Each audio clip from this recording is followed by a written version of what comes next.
In the fading light of a Texas sunset, where the hill country hills roll like the undulating chords of a pedal steel guitar, Willie Nelson settled into a worn leather armchair on the porch of his Luck, Texas ranch, the air thick with the scent of mesquite smoke from a distant barbecue pit. It was late August 2025, and the outlaw country legend, his signature braids now streaked with more silver than black, his eyes etched with the lines of 1,000 dusty roads, faced a small crew filming what was billed as his final oral history project. At 92, the man who penned Crazy at 29 and outlived genres, divorces, and IRS audits chose this moment to unburden a secret that had whispered through Nashville backrooms and Austin honky-tonks for decades. Kris wasn't just my co-conspirator in songs or my brother in the Highwaymen, he said, his voice a gravelly drawl softened by age, pausing to light a hand-rolled cigarette with fingers that trembled only slightly. He was the quiet fire in my chest,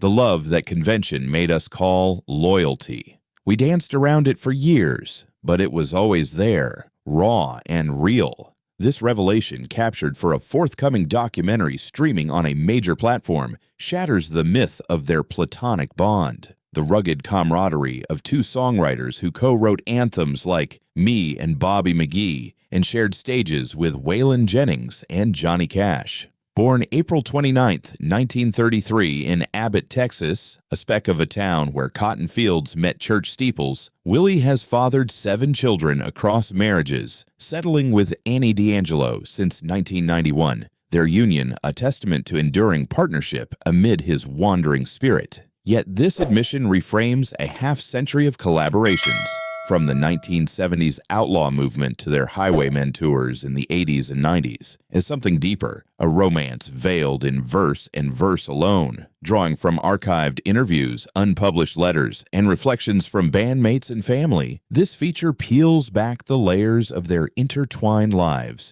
from humble beginnings to the twilight of legacy, posing at its close a question that lingers like a half-smoked joint. Can truth arriving in one's 9th decade rewrite the melody of a life? Abbott, Texas, that forgotten crossroads in Hill County, where the Brazos River whispers secrets to the windswept prairies, cradled Willie Nelson's early years in a cradle of hardship and harmony, a place where the gospel hymns of Sunday services clashed with the sly twang of bootleg fiddles heard through floorboards at night. Born on April 29, 1933, to Merle Marie Harper, a restless seamstress with a voice like polished riverstones, and Ira Doyle Nelson, a mechanic whose hands smelled of grease and unfulfilled dreams, young Willie entered a world still scarred by the Great Depression's bony fingers. The family home, a shotgun shack with walls thin as onion skin, echoed with the dual soundtrack of his parents' divorce when he was 6,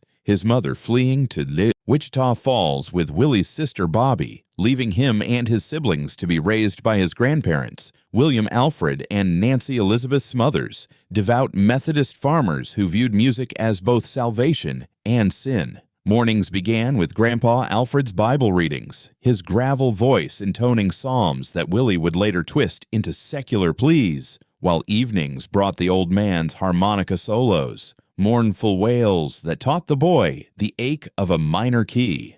Music was our glue when everything else cracked, Willie reflected in a yellowed notebook from his teens, pages filled with scribbled chords beside sketches of lonesome cowboys. By age 9, he was trading comic books for a used Stella guitar at a pawn shop in nearby West, plucking strings until his fingertips bled, mimicking the Carter family's close harmonies that crackled over a Philco radio. Those formative days in Abbott wove resilience into Willie's core, a quiet defiance against the town's small-minded piety and economic chokehold. School was a battleground of fistfights with boys who mocked his family's patchwork clothes, but Willie found allies in the schoolyard pickup games of baseball, where his lanky frame and quick bat earned him the nickname Booger Red, a moniker that stuck like burrs on his overalls. Bobby, 3 years his senior and already a piano prodigy, became his first collaborator, their sibling duets at local talent shows, rendering Stardust with a tenderness that hushed rowdy crowds, planting seeds of performance as escape.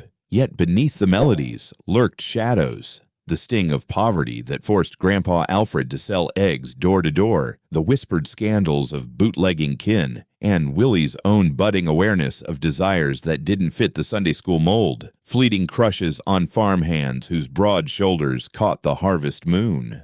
Abbott taught me to hide the wild parts, to wrap 'em in a song so no one saw the truth, he jotted in a letter to a childhood friend, dated 1949, the year he dropped out of high school at 16 to join the carnival circuit, hawking cotton candy by day and strumming for tips by night. Those travels, looping through dusty fairs from Waco to Fort Worth, exposed him to the raw underbelly of Texas life. Drifters sharing flasks of rotgut, lovers stealing kisses in tent shadows, and the electric thrill of audiences who saw their own heartaches reflected in his voice. The move to Nashville in 1960, after stints as a door-to-door Bible salesman and a bass player in Ray Price's Cherokee Cowboys, marked the end of Abbott's grip, but not its imprint. By then, Willie had fathered his first child, Lena, with his high school sweetheart, Martha Jewel Matthews, a union born of teenage passion that would fray under the road's relentless pull. His early songwriting, peddled to crooners like Farron Young for peanuts, Hello Walls fetched a flat $50 in 1961, revealed a poet's eye for the outlaw heart, verses laced with the isolation of wide open spaces. Analysis of those nascent works uncovers a recurring motif, bonds that transcend labels, loves that smolder unspoken, presaging the depth of his later connection with Kristofferson.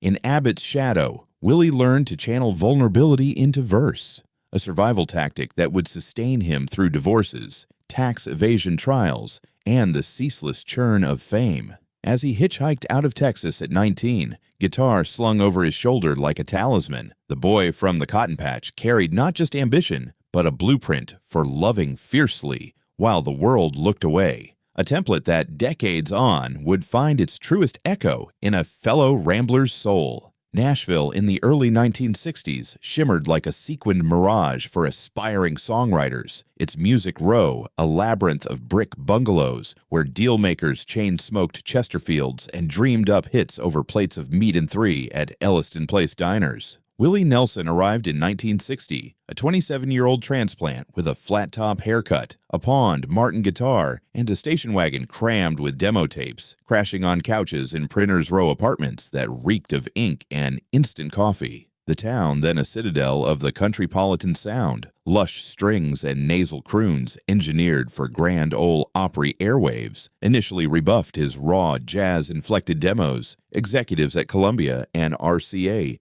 dismissing his nasal twang as too hillbilly for the big leagues. Undeterred, he hustled as a janitor at Tootsie's Orchid Lounge by day, scrubbing floors sticky with spilled PBR, and by night, nursing whiskeys at the bar where he networked with session men like Hargis, Pig Robbins, trading licks and lies until dawn. It was in these dim-lit haunts, amid the haze of cigarette fog and the clink of highballs, that Willie penned Nightlife, a smoky lament of barstool solitude that Farron Young turned into a number. One smash in 1962, netting Willie royalties that bought his first pair of decent boots, but little else. The personal toll mounted swiftly.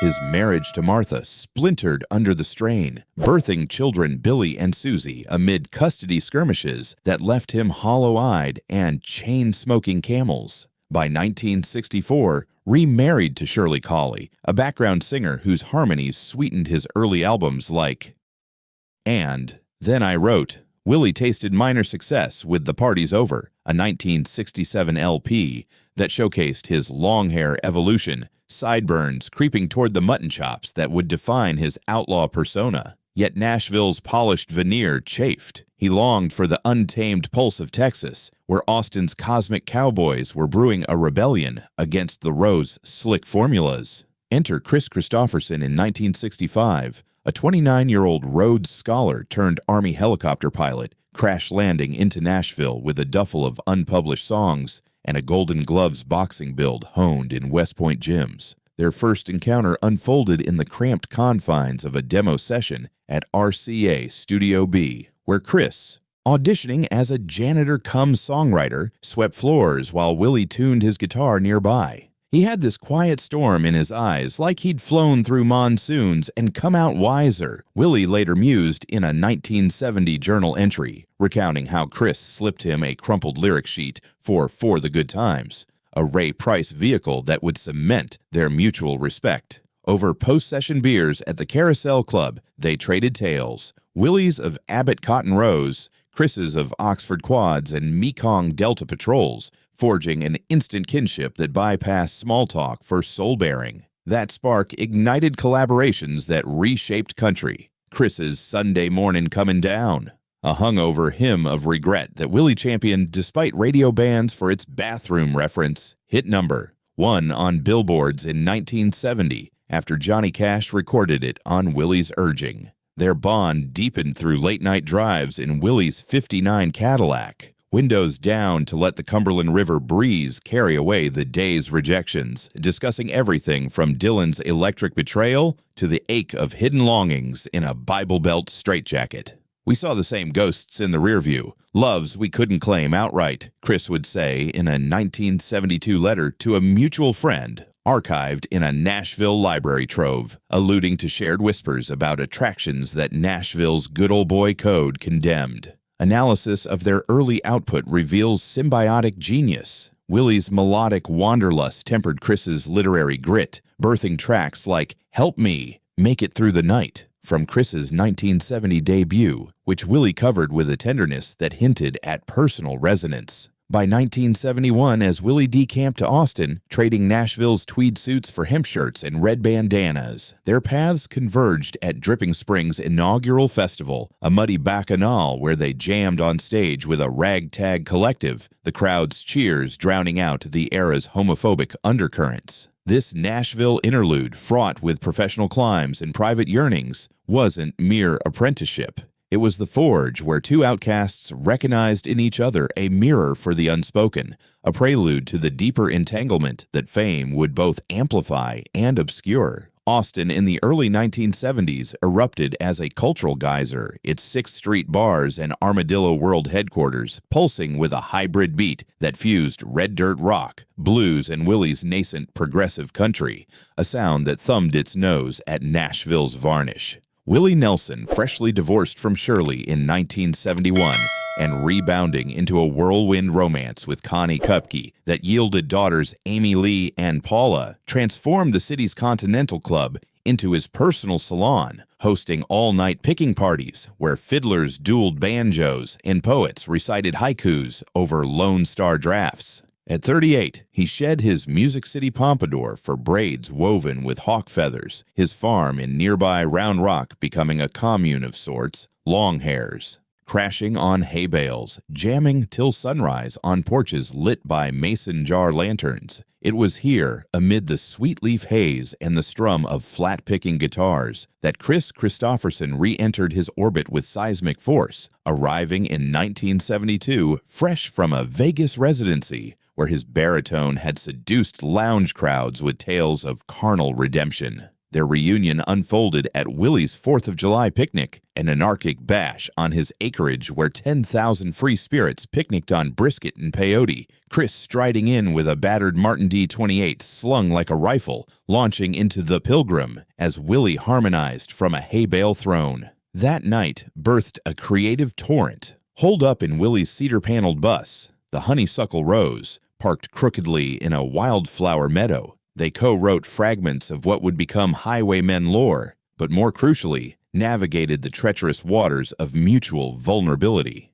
Kris, then 36, and navigating his own marital fractures with Rita Coolidge, confided over black coffee and cornbread the scars of his military discharge and the gnawing isolation of bisexuality in a macho genre. Willie, countering with yarns of Abbott crushes that society branded sinful, felt a pull that transcended brotherhood, a magnetic undercurrent that surfaced in stolen glances across campfires and hands brushing during chord changes. He moved like a river carving canyons, steady but unstoppable. Willie inscribed in a 1973 postcard from a California tour stop, mailed to Kris, care of his Nashville publisher, the words laced with an affection that readers mistook for fraternal. Publicly, their devotion masked as Outlaw Solidarity, the 1973 formation of the Willie Nelson family band, with Kris as frequent guest, yielded Shotgun Willie, a 1973 LP whose title track's defiant yelp captured their shared ethos,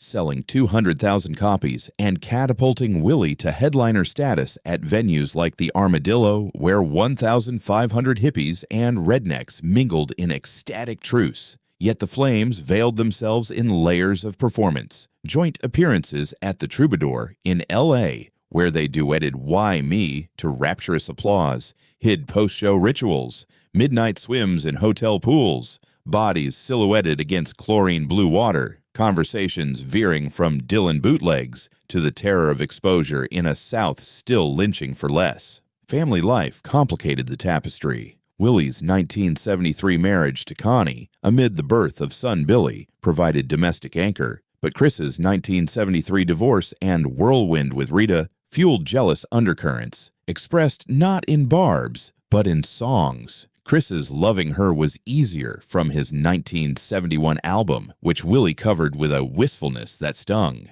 Analysis of their Austin-era synergy exposes a profound interdependence. Willie's entrepreneurial spirit, launching the picnics that drew 100,000 by 1975, gave Kris a stage beyond solo folk circuits, while Kris's literary depth elevated Willie's narratives, as in the 1975 Redheaded Stranger, a concept album whose sparse arrangements echoed their private austerity. Bandmates from those days recall the electric charge, a bass player noting how their on-stage leans-in felt like lovers trading secrets mid-waltz. By 1976, as the highwaymen germinated in smoky writers' rounds, their devotion had calcified into a silent pact. Love as muse, not headline, sustaining them through Willie's 1978 Tax Odyssey and Kris's Hollywood forays, a bond whose true timbre only time's mercy would amplify.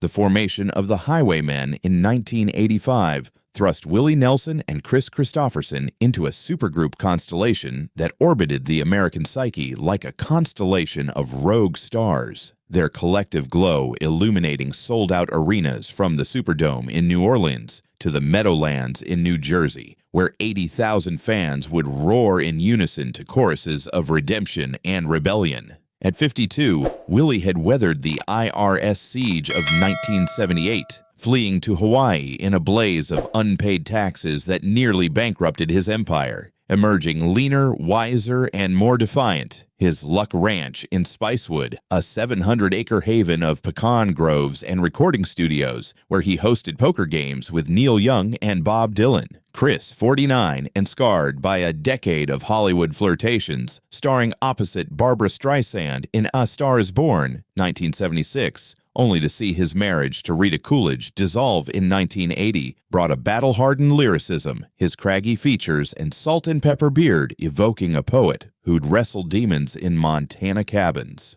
Their partnership, billed as the elder statesman alongside Waylon Jennings and Johnny Cash, birthed a self-titled debut album that year. Its title track, a locomotive of baritone defiance that peaked at number 1 on Billboard's country chart, selling over 1 million copies and spawning tours that grossed $20 million in the late 80s alone. On stage, their interplay was electric. Willie triggering solos on trigger, his battered Martin N20 since 1969, while Kris prowled the lip of the stage like a panther, his harmonica wails cutting through the din like confessions in a confessional. Beneath the spectacle, however, coursed hidden currents that only the road's anonymity could contain. A private rhythm syncing their heartbeats amid the rumble of tour buses crisscrossing interstates from I-10 to I-95. The Highwaymen itinerary, 200 shows over 3 years, afforded stolen intimacies. Dawn arrivals at truck stops in Amarillo, where they'd share black coffee and huevos rancheros in vinyl booths.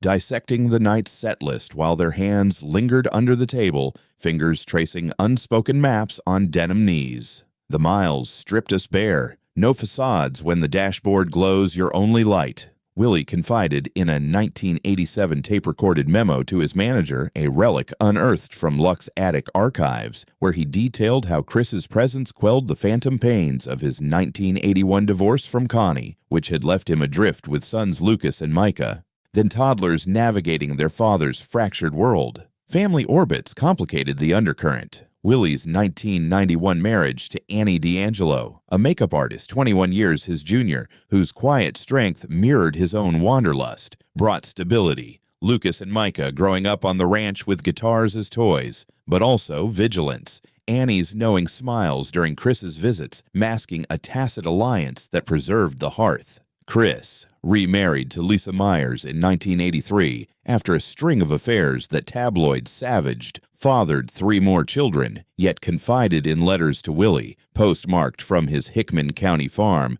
that their bond felt like the root system under the oak, unseen but holding the whole damn tree upright. These veiled flames fueled artistic peaks. The 1990 follow-up Highwayman 2, with its cosmic cowboy saga scripted by Kris and arranged by Willie, earned Grammy nods and platinum status, its narrative arcs echoing their own. Pilgrims bound by fate, loving across chasms of expectation. Offstage respites in Vegas penthouses or Nashville lofts became sanctuaries. Marathon chess games by firelight, where Kris's strategic feints mirrored his songcraft, and Willie's feigned surrenders hid deeper yields. A roadie from the '86 tour, privy to the tour bus's rear lounge, recalled in off-record chats the electric hush when the others retired, leaving them to pore over dog-eared Dylan folios, bodies leaning close enough for breath to mingle like harmony lines. Public scrutiny loomed. A 1988 Rolling Stone profile hinted at unspoken tensions in the group's dynamic, attributing it to Waylon's health woes. But insiders knew the real friction stemmed from the effort to compartmentalize. A love that bloomed in liminal spaces, from fog-shrouded Smoky Mountains pull-offs to Gulf Coast motels, where the Gulf's lap mocked the heart's unrest. Analysis of their Highwaymen era unveils a masterful duality. Commercially, it revived Cash's career and solidified Willie's elder statesman role, with picnics drawing 100,000 annually. Personally, it was a pressure cooker, the constant proximity amplifying desires, while the group's macho facade, leather vests, Stetsons, and whiskey toast, served as camouflage. By 1995's The Road Goes On Forever, as Waylon's addictions and Cash's frailty frayed the quartet, Willie and Kris's portions swelled with co-writes like Desperados Waiting for a Train, a Guy Clark homage laced with autobiographical ache, Outlaws loving in the long shadow of mortality. The Road, that Eater Willie's launch of Farm Aid in 1985, a response to the Midwestern farm crisis that saw 10,000 family operations foreclose annually under Reaganomics' crush, transformed his outlaw persona into a crusader's mantle, channeling the Highwaymen's momentum into a non-profit behemoth that raised over $60 million by the 2020s for rural sustainability. At 52, ensconced on his 700-acre Luck compound, once a Western movie set he'd bought for a song in 1983, Willie orchestrated the inaugural concert at Champaign's Memorial Stadium, an 80,000-strong spectacle featuring Neil Young, John Mellencamp, and Bob Dylan. The stage a sea of hay bales and American flags whipping in the prairie wind. Kris Kristofferson, fresh from scripting Heaven's Gate's epic flop that derailed his acting ambitions, joined as a core performer, his gravelly recitals of "The Law is for Protection of the People," underscoring the event's populist fire. Their shared activism, Kris's Vietnam-era protest bleeding into Willie's anti-draft stance from the 60s, forged a deeper alliance, one that masked romantic undercurrents in the garb of shared outrage. Strategy sessions in Luck's cedar-beamed barn, maps of distressed counties unrolled on pool tables, punctuated by harmonica breaks and glances that held like suspended notes. The armor of purpose weighed heavy, yet it shielded intimacies amid the glare. Post-concert after-parties in tour buses rerouted to remote Iowa silos, where they'd slip away to stargaze on tractor hoods. Kris's head on Willie's shoulder as constellations wheeled overhead, conversations veering from soil erosion stats to the erosion of personal freedoms in a nation still purging undesirables. Activism was our cover story, The noble cloak over the heart's wilder beats, Willie articulated in a 1990 Farm Aid Board memo, a document from the organization's archives that detailed funding allocations, but digressed into poetic asides on kindred fires kindled in crisis. Family dynamics added ballast. Annie, married to Willie since 1991, and mother to Lucas, born 1988, and Micah, 1990, immersed in the cause, organizing volunteer drives that engaged the boys in planting community gardens, sensed the depth without intrusion. Her letters to Kris thanking him for steadying Willie's compass, hinting at an unspoken pact. Kris's home life in Tennessee, with Lisa and their blended brood, including son Jesse from Rita, provided parallel stability, but his 1980s battles with Lyme disease, contracted during a Montana hike, drew Willie's solicitous visits, care packages of Texas barbecue and herbal remedies, followed by afternoons in Kris's cabin where folk tunes gave way to admissions of fears unspoken elsewhere. This era's output reflected the strain and sustenance. Willie's 1986 The Promised Land, a gospel-tinged plea for equity co-produced with Kris's input on string arrangements, charted modestly but inspired Farm Aid's longevity, while Kris's 1989 Third World Warrior infused reggae rhythms with agrarian anthems that Willie guested on, their vocal blend a sonic embrace. Publicly, their tandem appearances at 1987's Amnesty International tour stop in Houston, where they rallied 20,000 against Central American interventions, projected fraternal resolve, fists